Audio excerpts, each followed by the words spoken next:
Oke, ini sedikit update aja sih soal permasalahan RCTI, iNews, sama habitat online kita yang disebut sebagai OTT, alias platform-platform digital termasuk YouTube, Netflix, dan yang sejenisnya. Ini lanjutan ya, jadi gue nggak perlu lagi bahas soal pasal-pasal dan juga asal-muasal kasus yang gue bahas di sini. Jadi kalau belum tahu dan ketinggalan, tonton aja part 1 pembahasan video ini. Monggo, linknya ada di deskripsi.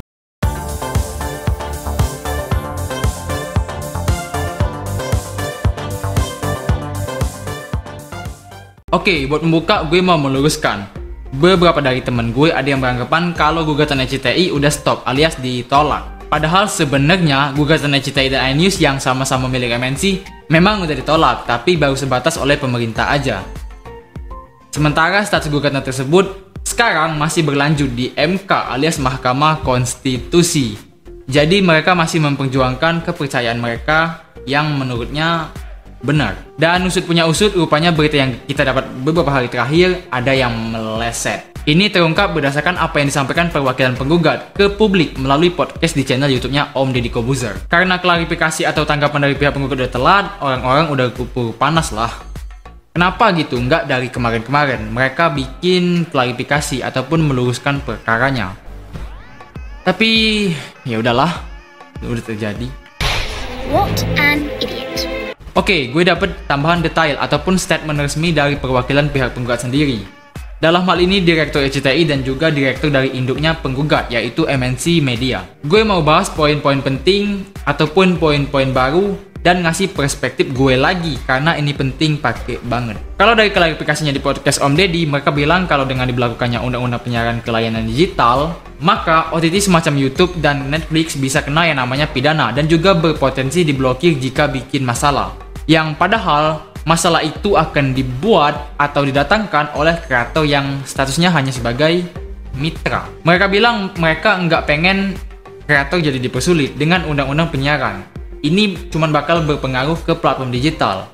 Kayaknya orang Kominfo, dia bilang kalau seandainya gugatan RCTI dikabulkan, maka bakal ada regulasi yang mempersulit konten kreator buat mempublish konten videonya mereka. Dalam hal ini kita harus izin dulu buat live streaming, bahkan nggak cuma di YouTube aja, tapi juga di platform streaming yang lain. Dan kalau beneran kayak gitu ya, berarti kita live streaming tanpa izin itu jadi sesuatu yang ilegal dong. Terus kita berpotensi masuk itu kan anjay gurinjay banget. Tapi biar nggak ada salah kaprah ataupun salah menangkap dari apa yang gue maksud, mending sebelum lanjut video ini atau abis nonton video ini, tonton juga video podcastnya Om Deddy yang sama direktur tadi. Dan di situ terungkap satu fakta yang gue nggak tahu. Ternyata RCTI punya MCN. Buat yang gak ngerti apa itu MCN, gue gak mau bahas panjang lebar soal itu. Intinya MCN itu penghasil duit pengganti AdSense. Jadi kalau misalnya channel YouTube seseorang AdSense-nya dimatiin karena melanggar dan lain sebagainya, dia bisa pakai MCN. Dan RCTI punya program tersebut, punya firasat kalau RCTI pengen manfaatin itu. MCN kan tugasnya selain alternatif pengganti AdSense juga bakal ngebantu fasilitas kayak ngasih peralatan, acara meet up, dan lain semacamnya. Opini gue agak liar sih memang, tapi ya namanya opini, bisa benar bisa juga salah telak. Part paling menarik menurut gue adalah saat dua orang yang dimaksud membandingkan soal peraturan.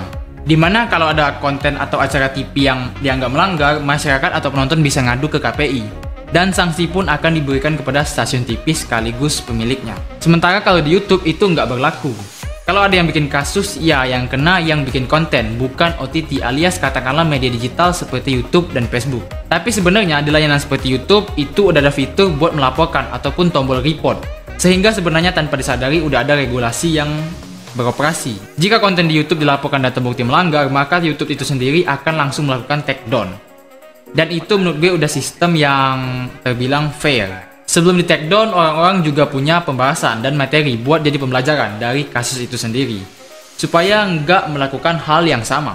Lagi pula di beberapa platform digital yang khusus buat film-film gitu, penonton nggak nikmati kontennya secara gratis, tapi ada biaya yang dikeluarkan alias membayar untuk bisa menonton. Ya kayak misal di Netflix tadi.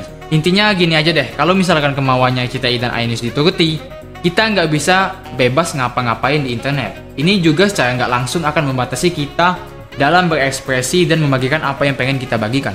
Mereka kekeh bilang kalau konten kreator nggak bakal kena imbasnya. Tapi pakai logika aja, ini udah jelas-jelas akan mempengaruhi sistem dan cara kerja media digital sekelas YouTube. Soalnya konten di situ diisi oleh orang-orang random yang disebut sebagai kreator. Coba lu tonton deh videonya podcast sama mereka di channel Om Deddy Corbuzier. Kalau gak nonton sampai habis ya lu susah sih pahamnya, soalnya mereka bahasanya muter terus.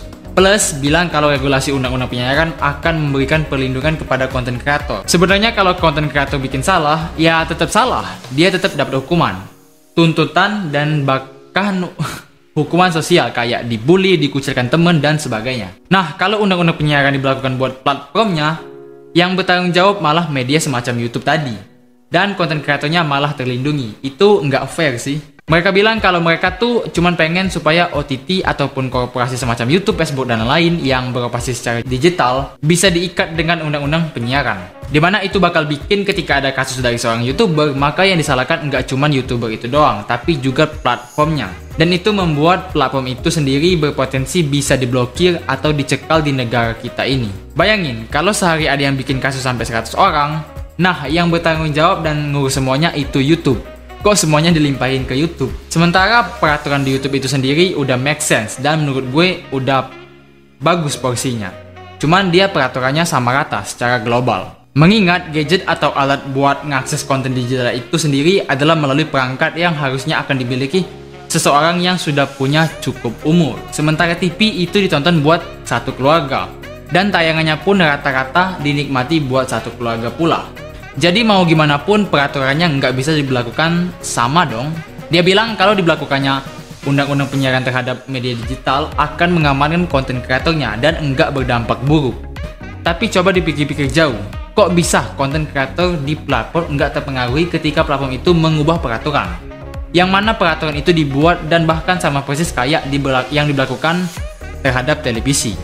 Mau gak mau, kita sebagai konten kreator bakal nemuin peraturan baru dan juga mengalami perubahan atau lebih terkekang.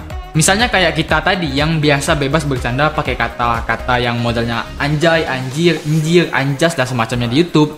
Pasti nggak bisa lagi kayak gitu karena harus melewati regulasi yang namanya lulus sensor. Kalau sama kayak TV. Lah, TV mah enak. Mereka udah terbiasa dengan hal itu dan tentunya udah berlatihan berkali-kali.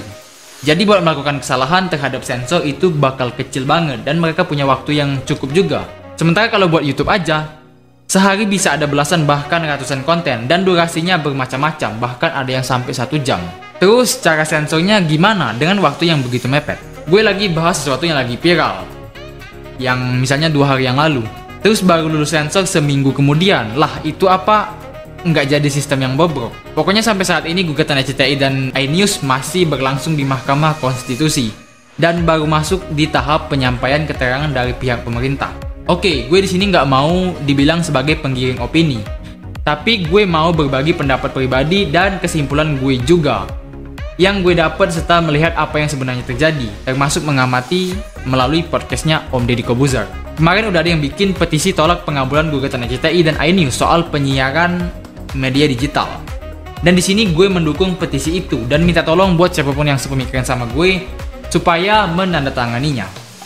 Ingat ya, kalau gugatan RCTI diterima, ini bukan cuman berpengaruh buat satu platform aja atau satu sosmed doang, tapi semua lini yang ada di internet kita sehari-hari. Yang tadinya hiburan malah nanti jadi kayak kuburan. Buat mencegahnya, ayolah bergerak. Kalau RCTI dan iNews mewakili TV buat memonopoli pasar, gue rasa terbilang make sense.